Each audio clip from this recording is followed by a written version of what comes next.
Naming your child after a fictional character. Hey there Khaleesi, how was school? I hate you with every ounce of my being. Naming your child after class features. I'm so proud of you, extra attack free. Thank you. Extra attack 2. Hey everybody, SkyDieRay here with another DnDMemes video. How are you guys doing? Hope you're having a wonderful day today. Before jumping into the video, I just want to quickly kindly ask you if you want to smash the like vid. Barbarian, stop! Stop, what are you doing with the hammer? You're gonna break it, man, come on. Okay, it's not as bad as what the Bard did the other day, but come on, really? Okay, so the like button is still intact if you wanna press it, smash it, don't destroy it, just anyway, yeah, if you wanna do that, thank you so much. And with that being said, I hope you enjoyed the video. And this is the true power of Fireball. Lightning Bolt fan. No, they took our material components, I can't do anything anymore. Fireball enjoyer. I shove my finger up my bat familiar's so I can cast Fireball. See, this is why you just skip the components part, you just don't account for it and don't talk about it. Come on. How I started this lovely hobby. D&D. Get that thing out of my face. Chomp. And then it tastes good and you're forever DM. With chicken thoughts for some reason? It hurts. The group. Okay, let's ignore that quest and keep moving north. DM. Yeah, I guess there's no plan anymore. If you roll a 69 when randomly choosing a gnome's name in Tasha's guide, the name is Pog. Are you kidding me? It's okay. I don't have the book on hand to verify that information. I'm just gonna hope it's accurate. And if that's true, that's actually amazing. Instead of nice, I also want to see Pogs in the comments when we get to episode 169. That's I mean, that's pretty close, right? That's like what, 4 weeks away? Meeting the group in the middle. This is humiliating. Getting lost and starving to death in your own dungeon. I refuse to grovel. Just kill me now. And adventurers show up? I take it back. Kill them. Spoilers. The Tarrasque got a headband of intellect stuck on one of its horns. The Tarrasque is about to throw a whole ass house a bird who's poking him with needles. The level 1 Aarakocra with a +1 bow who thinks that he can kill the Tarrasque. Oh god.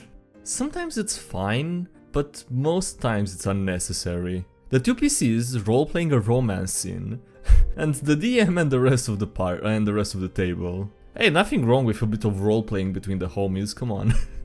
And I will happily be wrong. Every DM and player tweening Haste and Dragon's Breath, and yeah, Jeremy Crawford telling them that they are all wrong.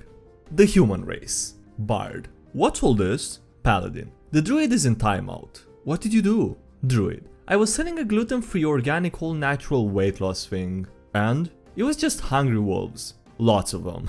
Do not giggle at the Druid's atrocities. Don't forget your cousin Action Surge is turning 9 next week. Naming your child after a fictional character. Hey there Khaleesi, how was school?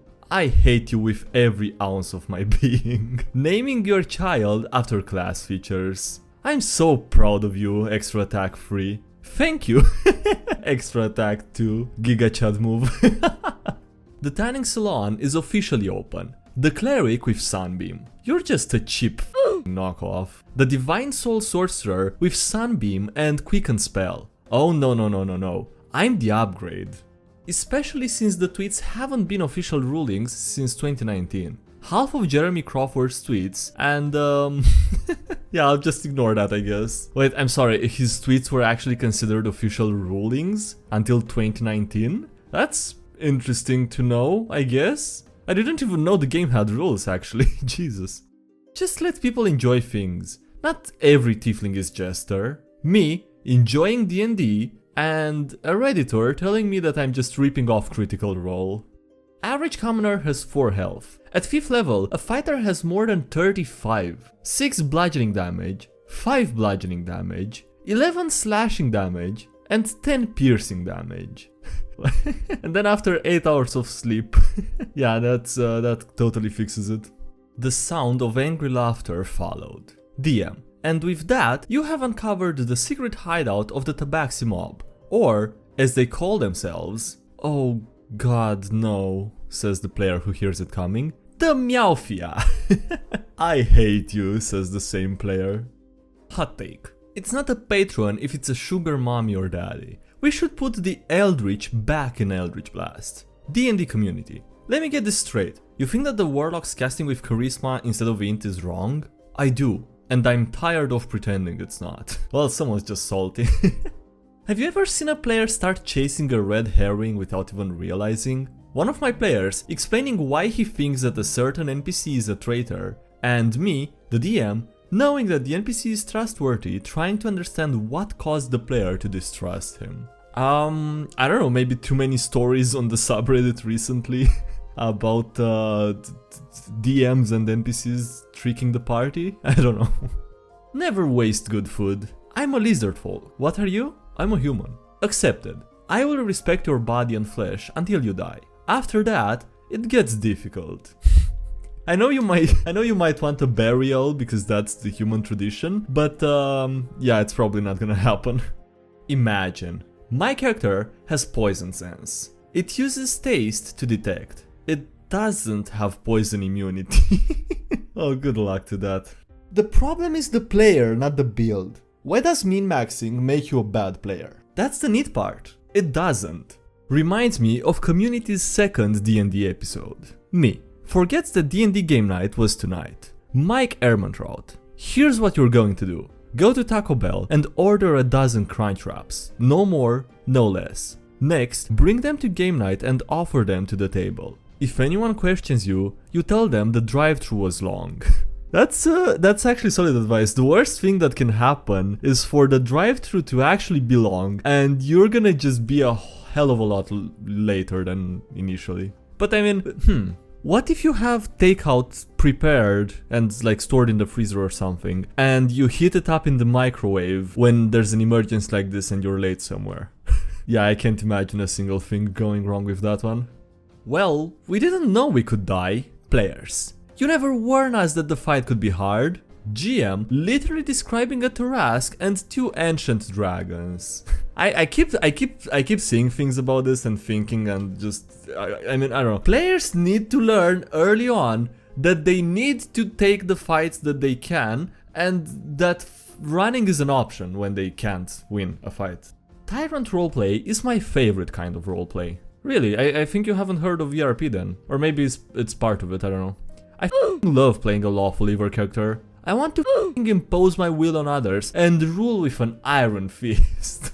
Isn't that what you do as a DM anyways though? For the most part?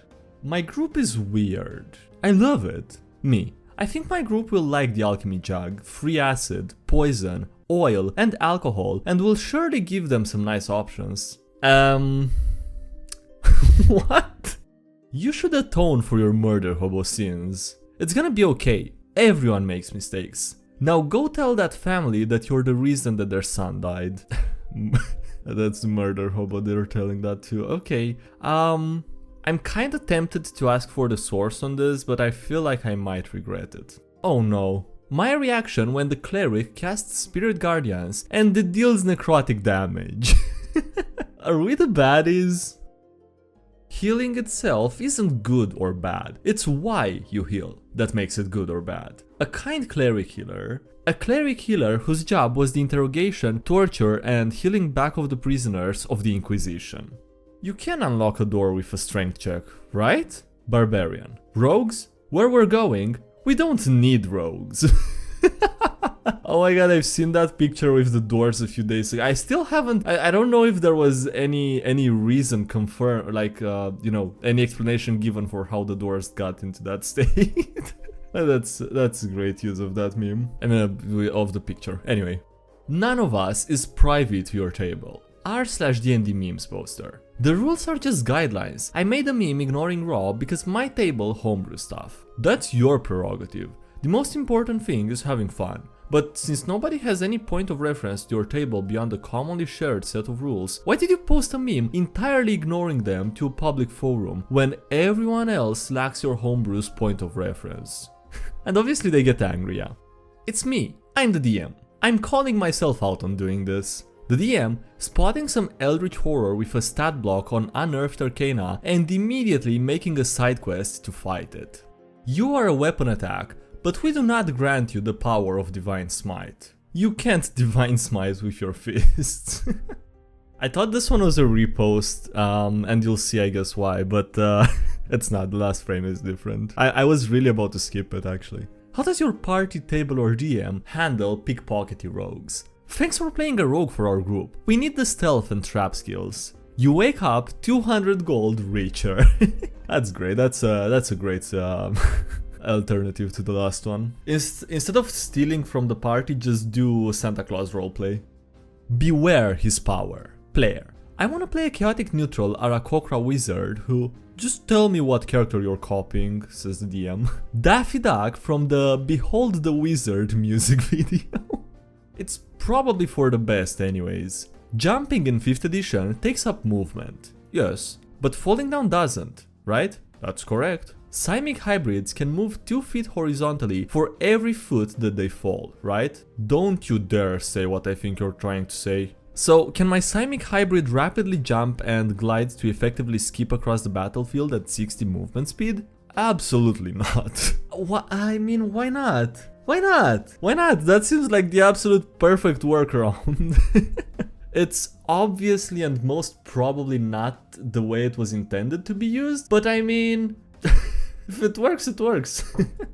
My DM is brilliant and he knows exactly what he's doing. My D&D character has a dragon's soul imprinted on hers. It sometimes speaks to her, which she interprets as divine prophecy or instructions from her god. Recently, she's been getting flashbacks from the dragon's memory, which she is similarly interpreting as prophetic visions. My face when I accidentally made a character who listens to the voices in her head when they tell her to burn things. Accidentally, yeah, right. Bill Nye, the science guy. Consider the following. If you are literate and or had some formal education, you'd have a high intelligence score in D&D. I mean, kind of, but like that's pretty much based on outdated standards, right? So I'm not sure how much it actually applies. It sounds like the kind of thing you want to say to make people feel good, but they're not actually supposed to feel good because it's not as good as it sounds. Yeah, I guess. But now I'm scared to think what they're up to. Bard and Warlock. If I lie successfully to the paladin, he will believe that to be the truth. So if he repeats what I lied to him, he will actually be persuading someone, not deceiving. Right? DM. Spelljammer moon druids be like, oh no, Beer Tattoo is trapped in quicksand. I have to save him even if it means using the forbidden techniques of my people. Transformation? Oh, he got out by himself, he's fine. Transforming back. Good thing I didn't have to use my forbidden technique of my people. Yeah. You're the DM. You literally have control over the entire game. Dungeon Master. So, you're the DM. Yup. And you have control over all the enemies. Yup.